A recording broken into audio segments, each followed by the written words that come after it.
My father left Germany around the time Hitler came to power, or possibly even before. He lived in Berlin, and he believed that Hitler wouldn't last more than 4 years, so he thought, why go too far away? So he went to Slovakia and he bought a hotel, and my mother was in Göttingen, and she was sent by my grandparents to the hotel on a vacation, and that was the end of my father's Junggesellenleben. No, they were engaged 3 days later, and they were married. That was in 1933, and I was born in 1934. No, we left just as the Germans were coming in. In the book I mentioned being pushed back and forth from the Czech border to the Polish border for a whole week, back and forth. And that was around March of 1939 when we left. And by the time we were, the last time on the Czech side, the Germans already occupied the border.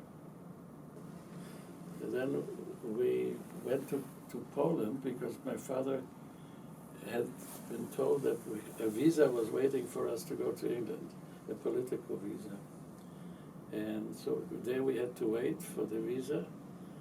We received the visa and went to pick it up on September 1st when German troops marched into Poland. The British consul put us on a train still hoping to be able to get us to England through the Baltic, through the Balkans. And the train was bombed and we were stuck. The train was bombed, we were in a field, and we were basically walking, and we were met already then by German tanks, and then ended up in a nearby town with a large Jewish population where we were taken in as refugees. And the town was called Kielce. Berühmt für ein Pogrom nach dem Krieg, oder? Meine Mutter wäre beinahe dort umgekommen. Ein paar Monate vorher weggefahren. Sie hat mich dort gesucht und mein Vater auch. Ja, das habe ich mich gefragt, als ich das Buch gelesen habe. Da war ich erst erschrocken, als ich las, sie ist zurückgegangen nach Kielce. Ja. Und das war kurz vor dem Pogrom? Oder? Ja, also sie ist dann vor dem Pogrom, ich weiß nicht wie viel, ein paar Monate früher, dann wieder zurückgegangen nach Göttingen, ihrer Heimatstadt. Ohne sie zu finden. Ja. Und die haben alle gesagt, ich kann nicht, you can't be alive. And nobody had seen me after a certain point. My father they had seen, but they gave the wrong place for him. My father, I found out later, much later, that he died in Buchenwald and not in Flossenburg, where he had never been. But everybody had stories in those days. Sie sind gemeinsam noch bis Auschwitz gekommen? Ja, meine Mutter, mein Vater und ich. Ja. Und dort sofort getrennt worden, oder? Also von meiner Mutter. Ich hatte großes Glück, denn da war keine Selektion beim Reinkommen, sonst wäre ich gar nicht durchgekommen.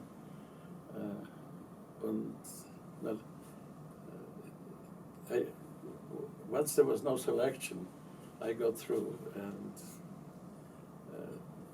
got into the camps. I always say I was lucky to enter Auschwitz, and people think I'm crazy, but it's true, because if there had been a selection, I would never have gotten into it. As we were still in Katowice, when my mother, and in Katowice there was a group of immigrants who were waiting for the visas just like we, and my mother had a friend who persuaded her that the two of them would go to a fortune teller and Wahrsagerin. And the fortune teller told my mother, she took her rings off and everything so that she would look like and she was only 22 or 23 years old at the time. And the fortune teller told her, this was in German, Katowice had been, that terrible things were going to happen to the family, which you didn't need a fortune teller to tell you that in 1939. But then she said, but you have a child, and nothing is going to happen to him. He is ein Glückskind. She said that. Yeah. And then, of course, my mother, this was something I believe that kept her believing that I was alive.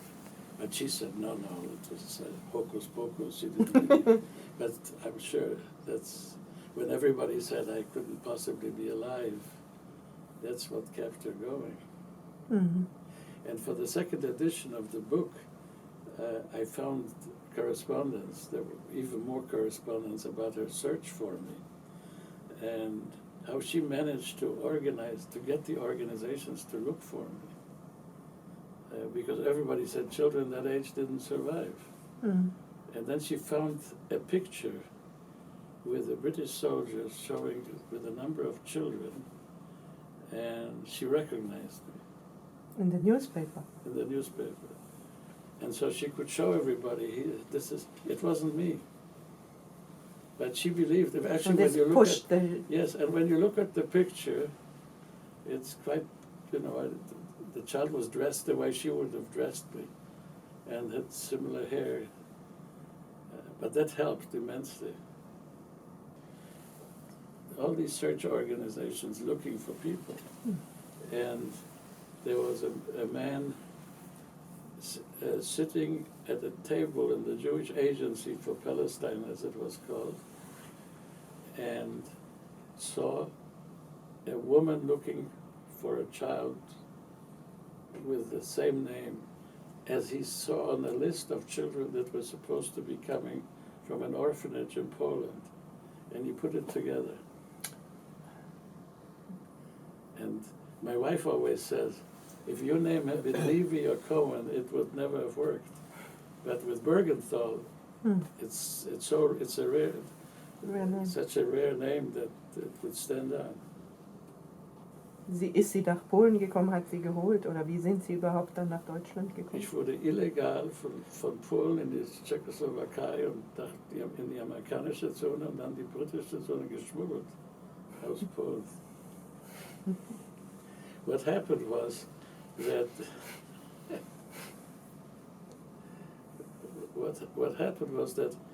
the Jewish agency that was in Poland at the time was the Joint Distribution Committee was in charge of me at that point, and they first thought they would get the Poles to give me the papers, and then they decided that they wouldn't, that it would take years. So they decided to just smuggle me right out. And to do that, they had a whole group of people being smuggled from Poland into Czechoslovakia, into Germany. And then I was just put together with that group and then separated in Prague. They had a lovely woman in Prague who took care of me for a week. And then, believe it or not, when I was elected to the International Court of Justice, I get an email from Israel. Somebody says, "Tommy, is it you?" Oh, again, the name. Yeah. Mm-hmm. So she was the one who, and we had organized, she was going to come to The Hague, and she was going to bring her family, and then she died just before we had it. So, but she showed me Prague and everything else. And so you could write to her and tell her that was you. Yes. Und dann sind Sie nach Göttingen und haben Ihre Mutter wiedergesehen, 1900. December 1946. Which was more than 2 years after we were separated. Mhm. Ja, die Befragung von Januar, April für mich. Im April. April. 45. Also sind Sie vom Auschwitz aus mit dem Todesmarsch noch wohin? Nach Sachsenhausen. Sachsenhausen. The death march was the worst experience I had in the camp, by far. I mean, in terms of the suffering, physical suffering. The other things, you saw a lot of things, you were hungry and all of those things. But the death march was no food for days on end and open, first walking, that's where I lost some toes, and then no food and open trains in January of 1945 in Poland, Polish winter. People were dying. We were starving.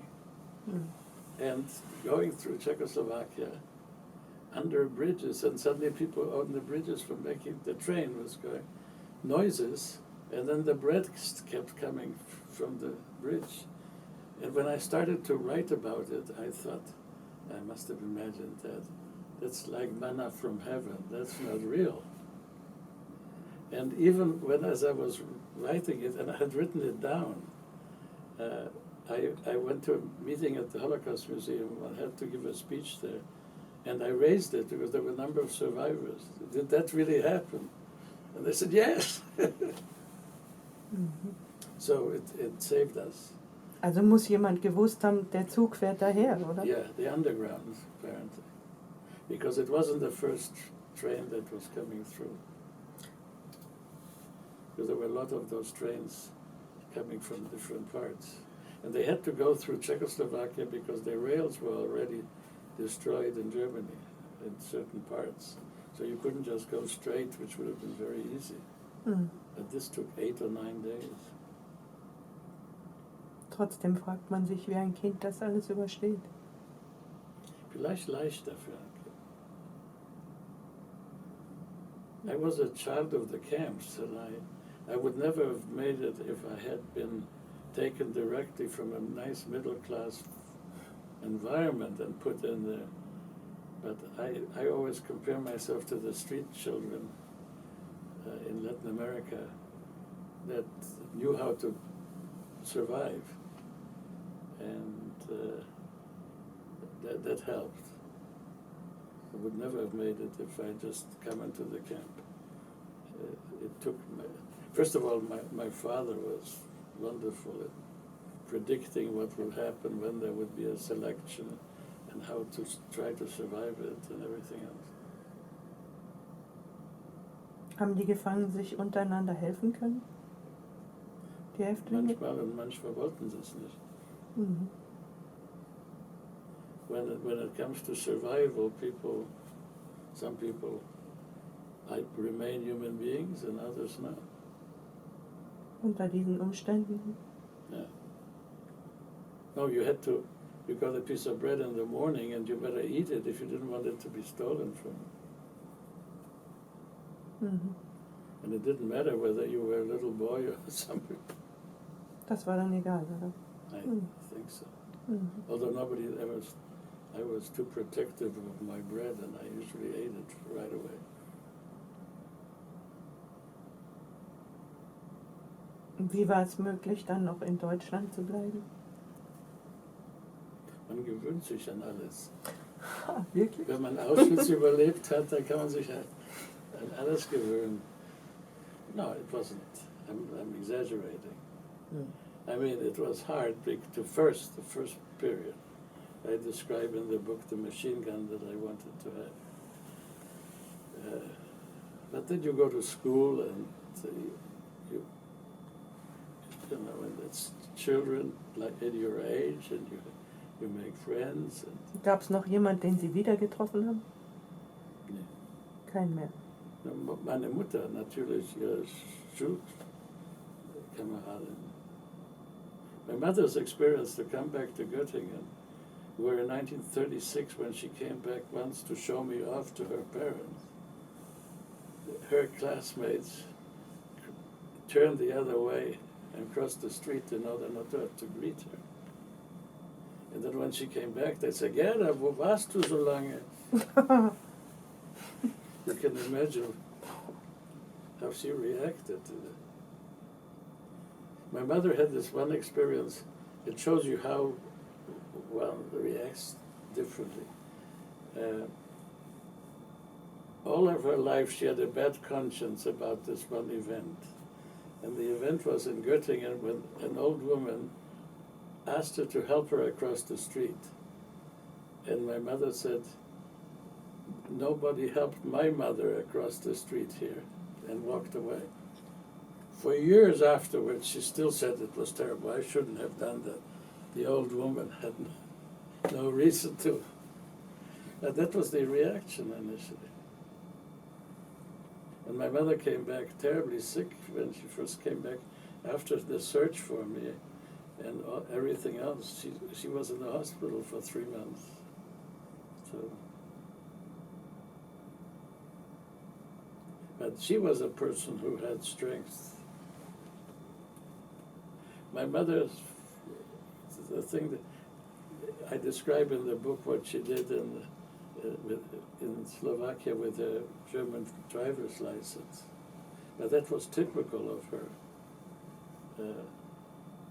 She was on a line, and Mengele was selecting people, and my mother had a thyroid condition. So he looked at her and he said, Basedor. And she said, Herr Doktor, Sie sind ein ganz wunderbarer Diagnostiker. And he changed the thing and let her live. And that was the way she could react. Mutig. Yeah. Because most people, when they just, we didn't look at Mengele. Because most people, when they just, we didn't look at Mengele. Wie lange waren Sie dann noch in Deutschland nach der? Ich? Bis 51. 51. Also die Schule hat angefangen für Sie in welchem Alter? Da waren Sie dann... Ich kam nach Göttingen, hatte dann 1 Jahr Privatunterricht und war dann bis 51. In der Schule aber in dann? In der Schule. Und alles nachgeholt. Ja, ich wollte gerade sagen, das ist ja alles... Yeah. I have great problems. I used to have great problems with my daughters-in-law, because whenever I would tell them, don't worry, this grandchild of mine, you can take him out for a week from school. Nothing is going to happen. You can take a trip with me or something. Oh no, they're going to lose a week of school. And then I say, I lost all these years and look, I'm still doing okay. But I could never get very far with them. Well, I actually wasn't planning to stay permanently in the U.S. I thought at that time of going to Israel. But I thought America in those days was something everybody wanted to see. There was chewing gum, and there were crew-cut hair and big cars, and I could go for 1 year to America, and that's what I planned to do. And once I was in this country for just a few months, I knew I wouldn't leave.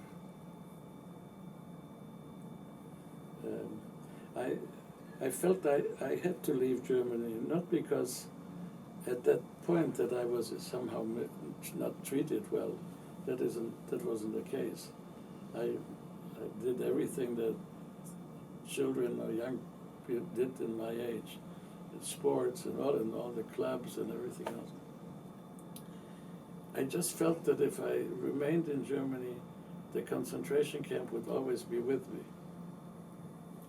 They're thinking about it, because so many things would remind me of it. Once I came to America, I was free. It was not a problem anymore. And in those days, in America, nobody even asked about, even people who knew that I was in the camp would not even ask. And even my uncle's friends, who were all refugees from Germany, the last thing they wanted to talk about was, they didn't want to know anything. So it was good, I didn't have to do. No, and when I did write, I mentioned in the book that I wrote a description of the death march when I was in college, and it must have been about the 3rd year in college. And they thought it was a story that I had made up because this was a literary magazine. So this was not something that was a real... And I didn't say it was a real story. Die haben gedacht, es ist erfunden. Yeah. they complimented me on that. Und die Entscheidung, Jura zu studieren, das war, also ich meine, hat schon auch was mit der Geschichte zu tun. Ne? Ja, natürlich, aber auch mit meinem Vater, der Jura studiert hatte in Krakau.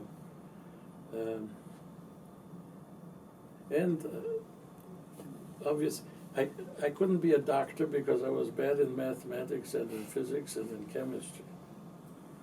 So if you want to do things that can help people, what else are you going to do?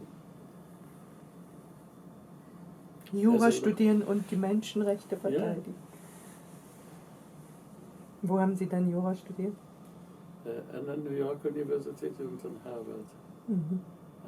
I'm one of those lawyers who has many more degrees than most American lawyers, than about 99%, because I have a law degree from New York University, and I have a Master's of Law in International Law and a Doctor in Juridical Science in International Law from the Harvard Law School, which I didn't even need to be a law professor. But I just thought if you become a professor, you should have the highest degree possible that anybody can have in that field. and since I could get scholarships, it wasn't a problem. Mhm. Und der Schwerpunkt ist dann das Völkerrecht geworden, oder? Yeah. Mhm. Because human rights was not a discipline in those days. We invented it. Oui. Professor Sohn and I. There were people who would write about it, like there were American law professors writing about civil rights, and then they would mention the Universal Declaration and other declaration and the Genocide Convention. But there was no separate teaching of international. There were actually three people: Professor Sohn at Harvard, Professor Henkin at Columbia, and I. And there was a part-time professor, Egon Schwelb, teaching at Yale while he worked at the UN. Those were the only people teaching in this field. But when the book came out, then immediately people had a book, the professors, and then it started. Because there were no materials to teach. It wasn't like U.S. constitutional law where you could read all the decisions of the Supreme Court. Here you had to put everything together. And nothing existed in Europe either. Mhm. I mean, there were some textbooks, Mhm. roughly around that time, or maybe a little later, there was one in Austria. Und wahrscheinlich auch politisch nicht immer unbedingt angesehen, oder? Oder hing es von der politischen... Ja, also das hat uns nicht gestört. Mhm. No, that wasn't the problem. Except the big problem was that it took the U.S. 25 years or 29 years to ratify the Genocide Convention. And it took another 20 years, I think, to ratify the UN Covenant on Civil and Political Rights. Because on the theory that interfered with sovereignty. And the sovereignty that they were talking about was the sovereignty to discriminate in the South. Because, of course, that would have been a violation of the UN Charter and of various other provisions. Actually, there were instances in which the status of American Indians was raised in the UN in the early days, and also, of course, the discrimination against blacks in this country. But what happened, it became totally irrelevant as far as blacks were concerned, because the Supreme Court resolved the issue. You mentioned Brown versus Board of Education. That solved de jure racial discrimination in the U.S., basically. Mhm. That was the beginning. Lässt einem das nicht am Recht zweifeln?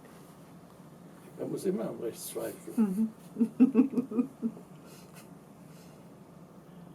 No, that was a tremendous progress to have that happen. Mit Blick auf die Native Americans gab es das nie, oder? Ich habe mich das heute gefragt, ja, weil in dem Fall Brown versus Board of Education war ja hat eigentlich das soziale System auch mit verändert oder sollte es. Yeah, but the problem was that they had agreements, that there were treaties between the Indians and the US government, and there were reservations. And the treatment on the reservation and other things were oftentimes related to the treaties. So it was treated as a totally different aspect of US law. If the issue of discrimination against blacks was just, once you had the issue, once the Supreme Court determined, for example, Brown versus Board of Education, it was clear that that related to blacks. In view of the fact that most issues relating to Indians in the U.S. were governed by treaties, at least during when they were on the reservation, they were not governed by U.S. constitutional law the same way as issues relating to the blacks. So, außerhalb der Verfassung. Yeah, well, not outside the Constitution, but the issue did not arise in that same context.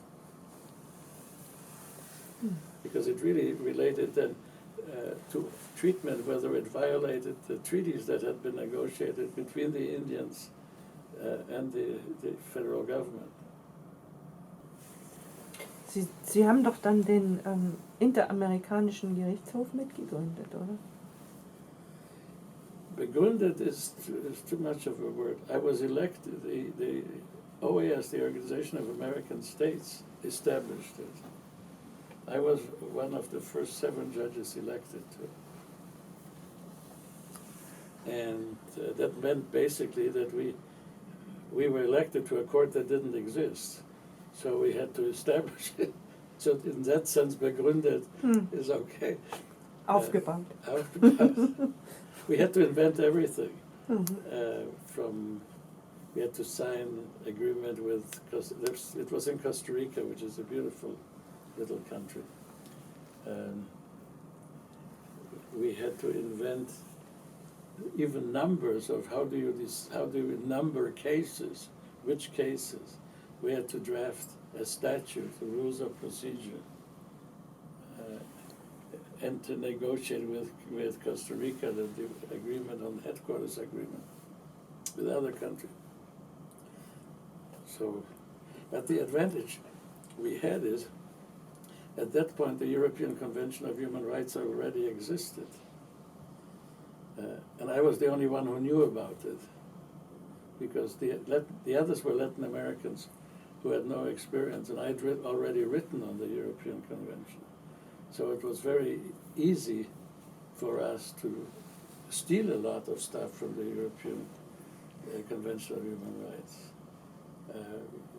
Even the precedents that were there. And we even then invited some of the judges from the European Court of Human Rights to visit us and to meet with us, and then we went there for a few times. So it helped to have the European Convention of Human Rights. Dann müssen Sie aber doch auch wieder auf das Problem gestoßen sein, oder?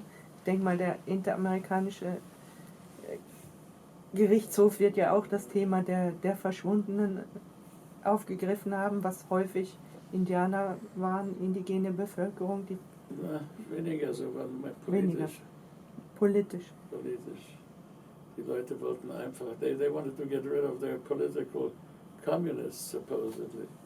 Many of them really they were leftists. The people who disappeared in Honduras, there were more than 200 people, were basically young teachers and students. Mm-hmm. And they were communists because they didn't agree with the government, which was basically a dictatorial regime. So every so often, if somebody made too much noise, he just disappeared. And it took a long time to develop a judicial theory that could connect the disappearance to the state, because the whole purpose of the policy of disappearance was that there was no connection. It was not like being arrested. If they had arrested you, the writ of habeas corpus would have existed. But if you just disappeared, they would say, we never heard of this person. Oh, he disappeared, he must have gone to his girlfriend. He must have, didn't he, they would say, didn't he go out, say he was going to get some cigarettes, and then he never came back? He went to live with his girlfriend. Or, that was the, so you had to develop a theory how you could hold them responsible. You couldn't just decide that, you had to prove it legally. So we had a lot of fun.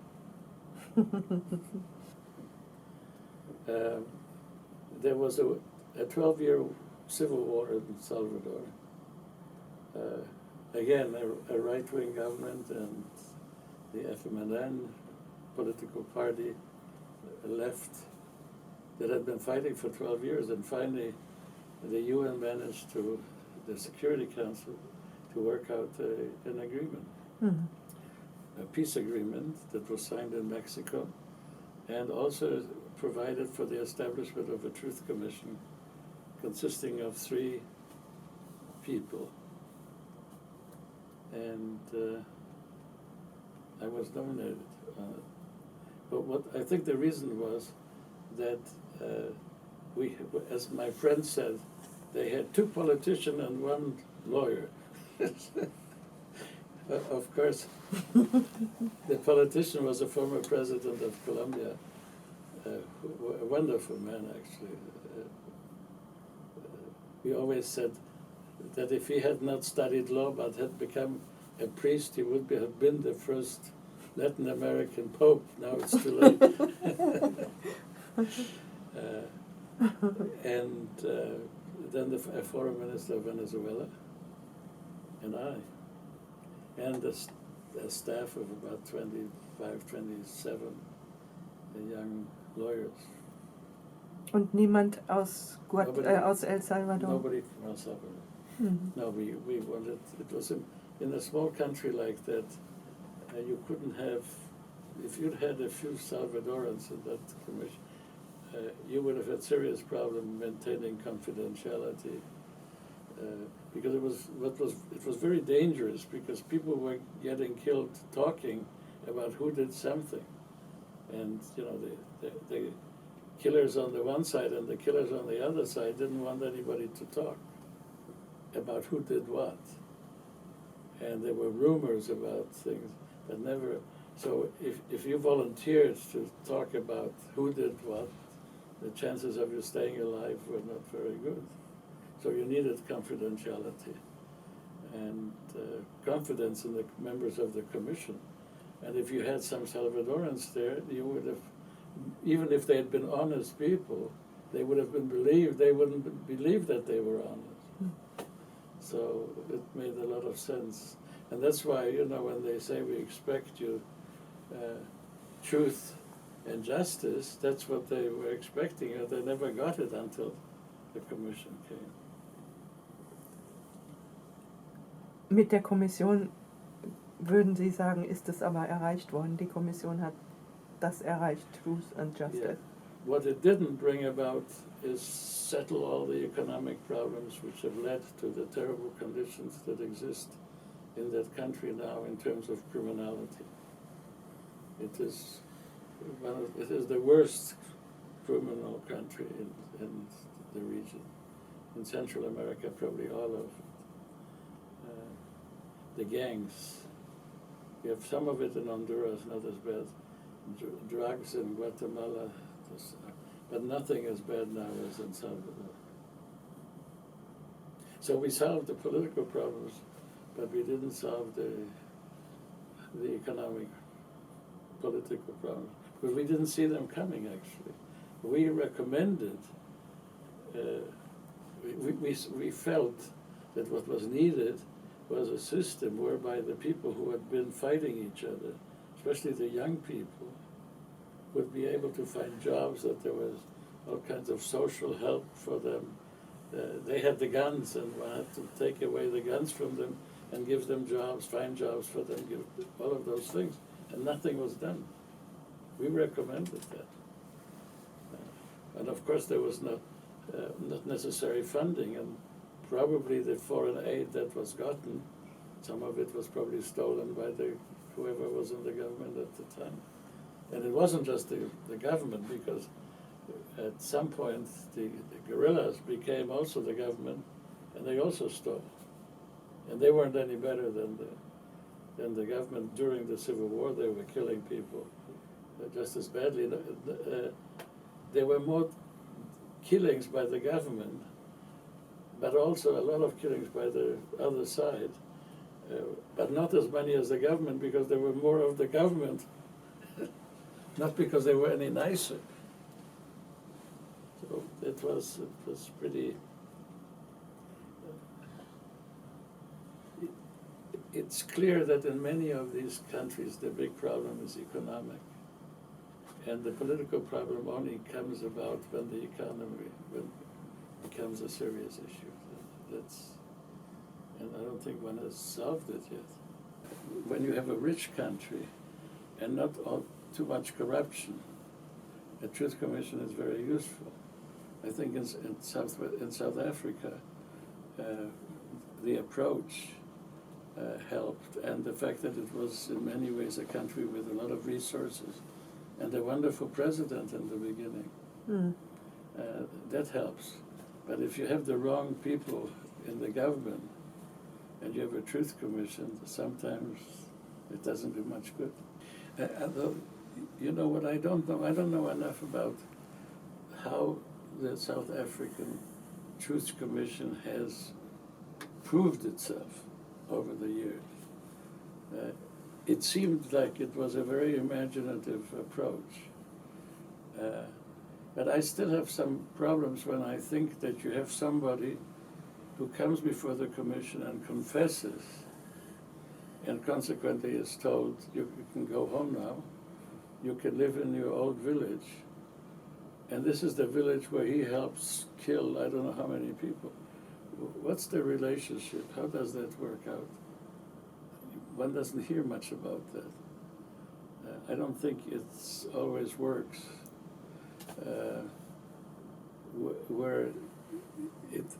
When you have the other truth commissions, in some Latin American countries, it worked, in others it didn't work. Where you had the military then came in and prevented it from really working properly. In Argentinien, Chile, this is bis heute ein Problem. Yes, and you put what happened in Argentina, if a general was one who was guilty of all of these killings and rapes and everything else, he then would be taken, arrested, would be convicted to sit in the military prisons. And the military prisons were, of course, not going to treat him as a criminal if he was a distinguished general. So you had all of that. But a truth commission has one important value. If it is deemed to be honest, and that's the problem sometimes too, if there is faith that it's going to be honest and fair, is that it'll tell the history of what happened. This is something Nuremberg never did. Nuremberg, what Germany needed would have been a Nuremberg and a Truth Commission. But you never had the Truth Commission. So you just had 20, 30 cases that were described a little bit of what happened, but never the whole thing. And it's the Truth Commission that helps you get a better view of the causes and possibly also the solutions. Courts can't do that. The International Criminal Court cannot do that. You always, in my opinion, need a Truth Commission for big events. Because a Truth Commission, if it is properly organized, can tell the real story. And when you know the real story, it's possible to make provisions for future solutions.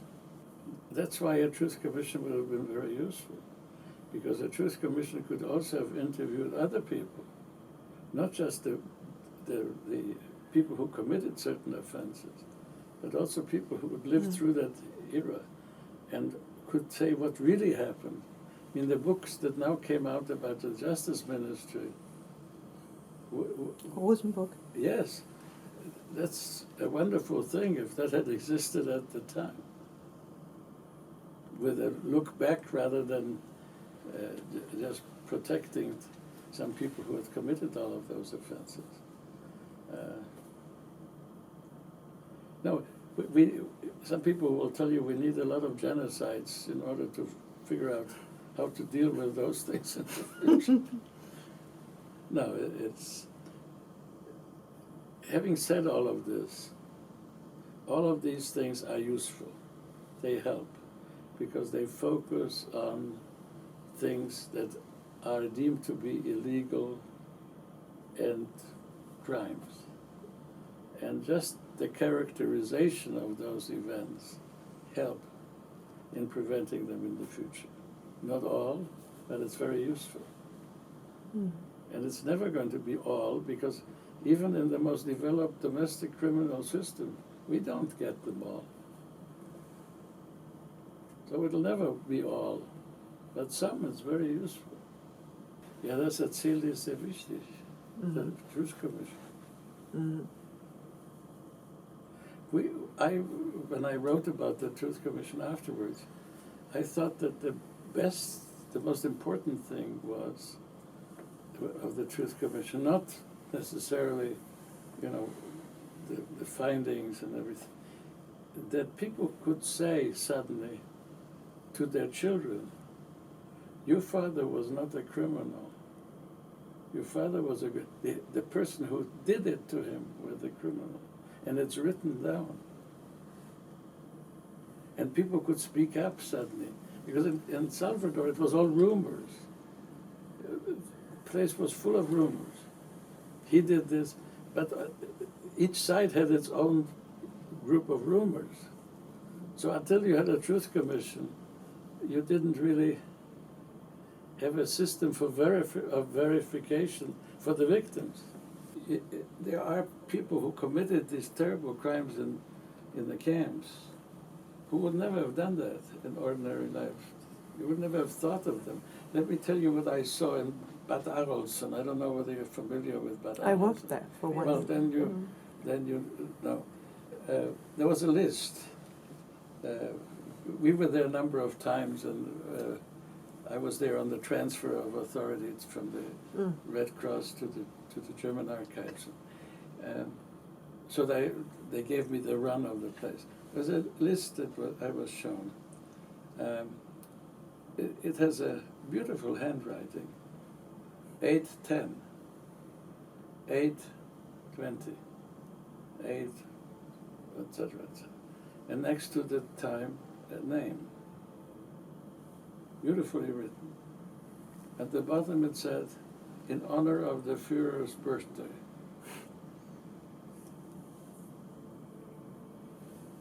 Executions. Yeah.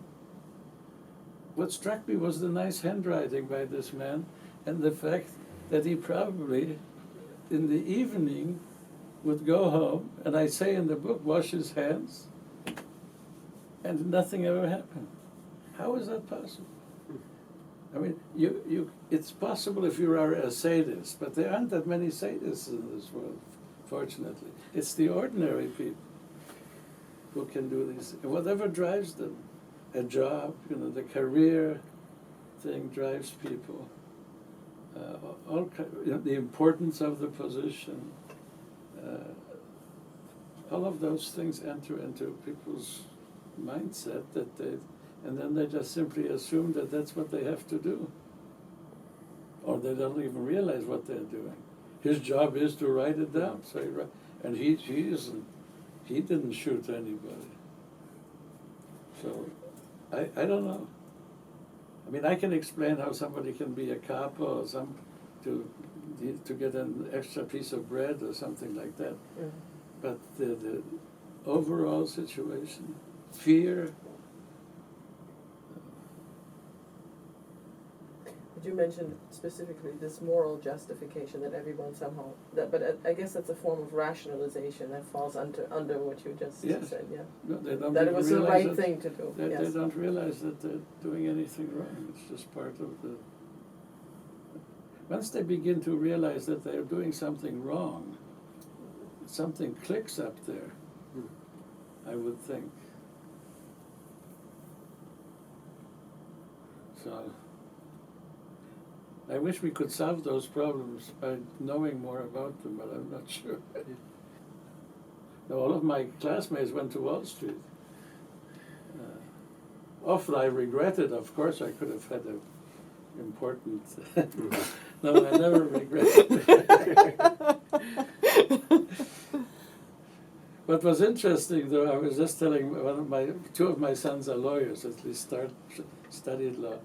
And I told them that when I first started teaching, my salary was, as an assistant professor, was exactly the same as my classmates were getting in Wall Street firms. And within 3 years, they were way up high, and I was still... So, you know, the temptation of... and also, I had a friend who worked for a firm. He says, "Come and I'll show you how great it is. You really would enjoy this." And he took great pride in the fact that if he wanted to have a pencil sharpened, he could just press a button and the young girl would come in and do it for him. And to me, it was just terrible. But he thought it was wonderful. So obviously I didn't belong. But I would not have enjoyed that, even if, you know, this is another thing. It's not just out of the goodness of my heart or anything else. It wasn't something I wanted to do. But you know, you shaped a whole new canon of law, you know, that is really very satisfying. No, a lot of people, you know, the people who shaped it first, of course, were the ones who drafted the genocide conventions and all of the other things that pushed it, the ones who drafted the European Convention of Human Rights, all of that body of law was there, and we could just take it up and pick it and take advantage of it. So it was an effort that required a lot of work by a lot of people, by a lot of government people. There was a man who was never really realized, a former foreign minister of Ireland, Sean MacBride, who became also the head of the International Commission of Jurists, who just fell into it, who drafted the European Convention of Human Rights, one of the draftsmen, and brought the first case to the court. You know, all of those things. I tell you, unfortunately, it doesn't worry me, because if we don't have a Holocaust, we have Rwanda, we have all of these other things. They may not be as dramatic, but we have terrible things happening in the world today. Yeah, I understand that, but So, people are more, but that was such a huge...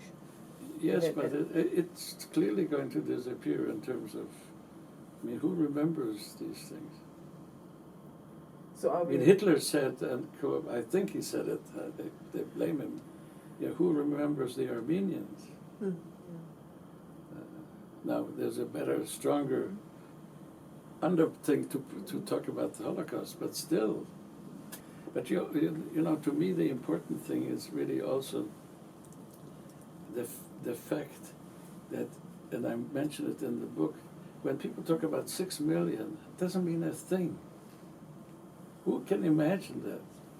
You have to talk about the individual. That's why I thought, you know, we need to have more books about, I keep telling children to get their parents or to write about, because you need to know what happened to individual families for this to have any sort of meaning. Yes? That's Die Idee des Projekts, das wir jetzt begonnen haben mit der Webseite das ist so und dem Erzählen der Geschichten. And I quoted you in my article. That's very good. No, it's really, and you know, one has to sit down and write to get ideas. You know, at least I found I've only become imaginative when I have a pen in my hand. And suddenly I think of something that hadn't occurred to me. But when I started to write, I suddenly realized we have to write about individual families. But you know, one never hears about individual families in Rwanda, for example. No, it's always we the don't know Rwandan anything. It's a genocide. different world, yes. Until somebody starts. Anyway, I don't want to say it was a great pleasure because